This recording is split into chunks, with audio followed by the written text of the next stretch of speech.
here by the creek. Nothing can exceed the quiet splendor and freshness around me. We had a heavy shower, with a brief thunder and lightning, in the middle of the day, and since overhead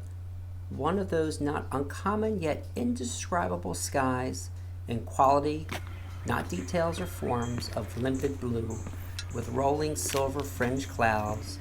and a pure dazzling sun for underlay, trees in fullness of tender foliage, liquid, reedy, long-drawn notes of birds, based by the fretful mewing of a querulous catbird and the pleasant chippering shriek of two kingfishers. I have been watching the latter the last half an hour on their regular evening frolic over and in the stream, evidently a spree of the loveliest kind. They pursue each other, whirling and wheeling around, with many a jocund downward dip, splashing the spray in jets of diamonds, and then off they swoop, with slanting wings and graceful flight, sometimes so near me I can plainly see their dark gray feather bodies and milk-white necks. Sitting alone by the creek, solitude here, but the scene bright and vivid enough,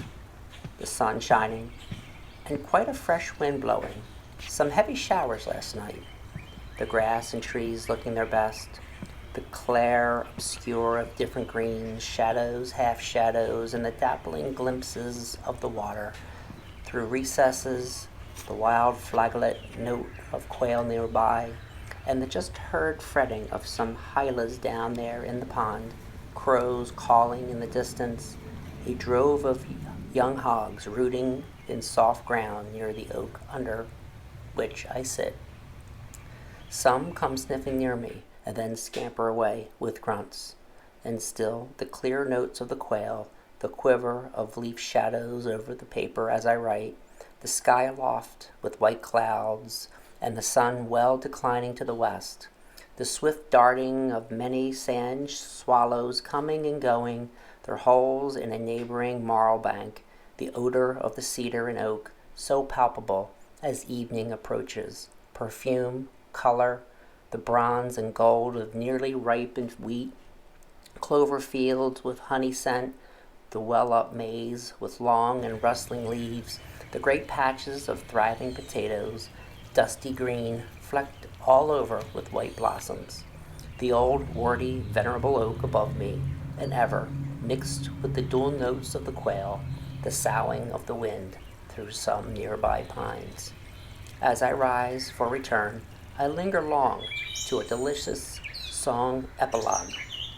Is it the hermit thrush from some bushy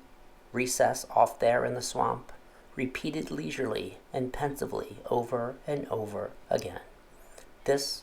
to the circle gambols of the swallows flying by dozens in concentric rings in the last rays of sunset, like flashes of some airy wheel.